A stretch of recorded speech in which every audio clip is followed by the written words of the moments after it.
നമസ്കാരം. ഇന്ന് നമ്മൾ അല്പം ആഴത്തിൽ ചർച്ച ചെയ്യുന്ന വിഷയം കഴിവ് എന്നതാണ്.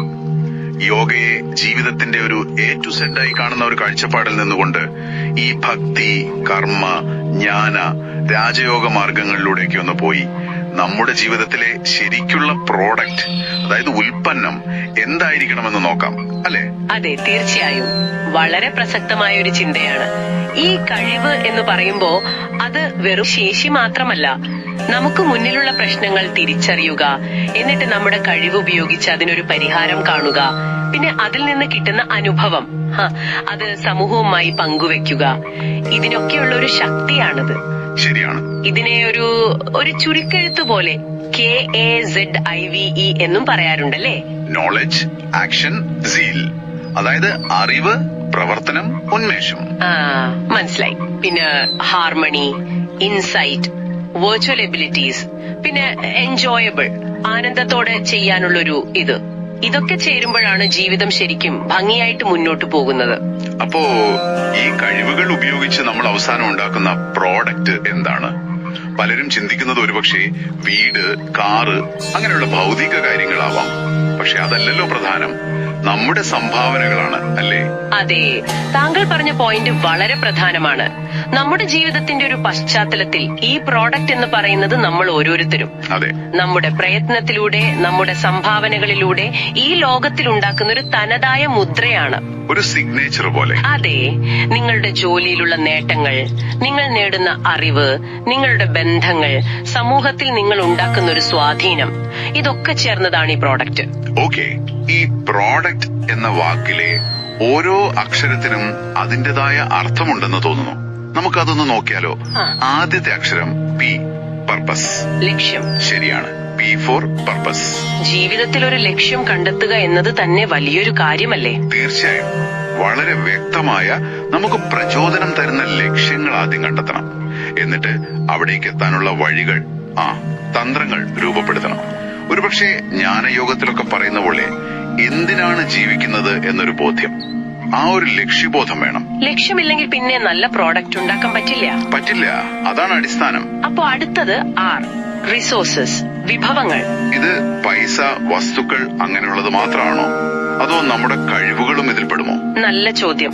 വിഭവങ്ങൾ എന്ന് പറയുമ്പോൾ നമുക്ക് ലഭ്യമായ എന്തും അതിൽ വരും. നമ്മുടെ കഴിവുകൾ, അറിവ്, നമ്മുടെ സമയം, ഊർജം, പിന്നെ നമ്മളെ സഹായിക്കുന്ന ആളുകൾ, സംവിധാനങ്ങൾ, ഇതൊക്കെ വിഭവങ്ങളാണ്. ശരി. ഇതൊക്കെ തിരിച്ചറിഞ്ഞ് ഏറ്റവും നന്നായിട്ട് ഉപയോഗിക്കുക എന്നതാണ് പ്രധാനം. നിങ്ങളുടെ കയ്യിലുള്ള വിഭവങ്ങൾ എന്തൊക്കെയാണെന്ന് നിങ്ങൾ ശരിക്കും മനസ്സിലാക്കിയിട്ടുണ്ടോ? അതാണ് ചോദ്യം. ശരിയാണ്. അടുത്തത് O, ഓർഗനൈസേഷൻ, സംഘാടനം, കാര്യങ്ങൾ ചിട്ടപ്പെടുത്തുന്നത്. അത് തന്നെ ഒരു കഴിവാണ്. അതെ, വളരെ പ്രധാനപ്പെട്ട ഒന്നാണ്. കാര്യക്ഷമത കൂട്ടാനും നമ്മൾ ഉദ്ദേശിക്കുന്ന ഒരു ഫലം കിട്ടാനും ചിട്ടയായ ഒരു സമീപനം വേണം. ജോലികളും മുൻഗണനകളും ഒക്കെ ശരിയായിട്ട് ക്രമീകരിക്കുക. അപ്പൊ നമ്മുടെ ഊർജം വെറുതെ പാഴാവില്ല, ലക്ഷ്യത്തിൽ തന്നെ ശ്രദ്ധിക്കാൻ പറ്റും. അടുത്ത അക്ഷരം D ആണല്ലോ, ഡെഡിക്കേഷൻ, അർപ്പണബോധം. ഇതെങ്ങനെയാണ് മനസ്സിലാക്കേണ്ടത്?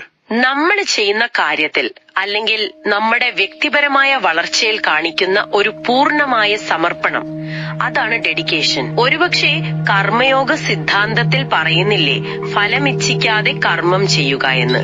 അതുപോലെ നമ്മുടെ ലക്ഷ്യത്തോടും ചെയ്യുന്ന പണിയോടുമുള്ള ഒരു ആത്മാർത്ഥമായ അർപ്പണബോധം, അത് നല്ലൊരു പ്രോഡക്റ്റ് ഉണ്ടാക്കാൻ നിർബന്ധമാണ്. ശരി. ഇനി U, അണ്ടർസ്റ്റാൻഡിംഗ്, മനസ്സിലാക്കൽ. ഇത് നമ്മളെ തന്നെ മനസ്സിലാക്കുന്നതാണോ അതോ മറ്റുള്ളവരെയാണോ? രണ്ടും വരും. സ്വയം അവബോധം, അതായത് നമ്മളെക്കുറിച്ച് തന്നെയുള്ള ഒരു ധാരണ, അതോടൊപ്പം മറ്റുള്ളവരോടുള്ള ഒരു സഹാനുഭൂതി, എമ്പതി.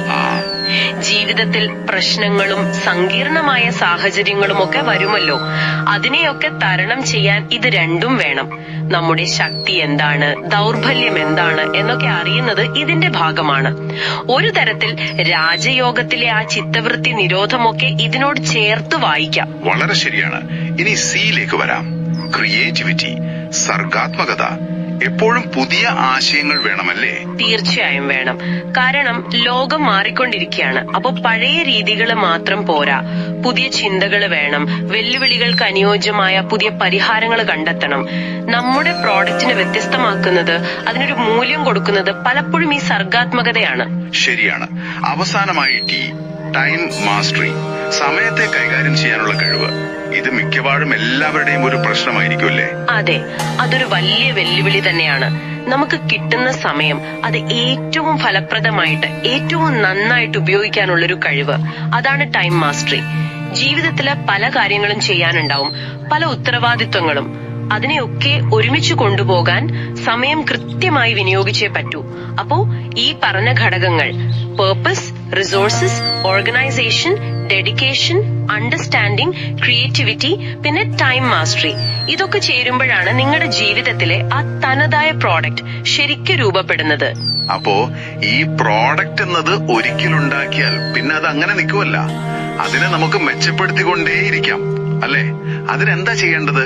തീർച്ചയായും മെച്ചപ്പെടുത്താം. അതിന് നിരന്തരമായി പഠിച്ചുകൊണ്ടിരിക്കണം, പുതിയ കാര്യങ്ങൾ അറിയണം, പിന്നെ മനസ്സാന്നിധ്യം, മൈൻഡ്ഫുൾനെസ് പരിശീലിക്കുന്നത് നല്ലതാണ്. ആത്മാർത്ഥമായ ബന്ധങ്ങൾ വളർത്തണം. ജോലി, ജീവിതം ഇതൊരു ബാലൻസിൽ കൊണ്ടുപോകാൻ ശ്രമിക്കണം.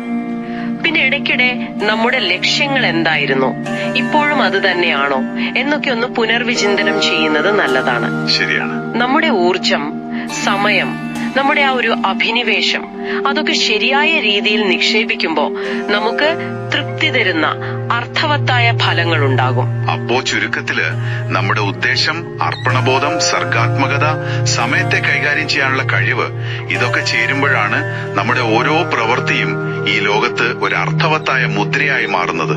അതെ, അത് തന്നെ. അതാണ് ശരിക്കുള്ള പ്രൊഡക്റ്റ്. അത് നമ്മുടെ ഉള്ളിലെ വളർച്ചയെയും നമ്മൾ പുറം ലോകത്തുണ്ടാക്കുന്ന സ്വാധീനത്തെയും ഒരുപോലെ കാണിച്ചു തരും. വളരെ നന്നായി വിശദീകരിച്ചു. അപ്പോ ഇത് കേൾക്കുന്ന നിങ്ങളോടൊരു ചോദ്യം. നിങ്ങളുടെ ജീവിതയാത്രയിൽ ഇതുവരെ എന്തെല്ലാം അർത്ഥവത്തായ പ്രൊഡക്റ്റുകൾ, അതായത് സംഭാവനകൾ നിങ്ങൾ സൃഷ്ടിച്ചിട്ടുണ്ട്? സ്വന്തം ജീവിതത്തിലെ ആ പ്രൊഡക്റ്റുകളെ കുറിച്ച് ഒന്ന് ആലോചിച്ചു നോക്കൂ. അടുത്ത തവണ മറ്റൊരു വിഷയവുമായി നമുക്ക് വീണ്ടും കാണാം.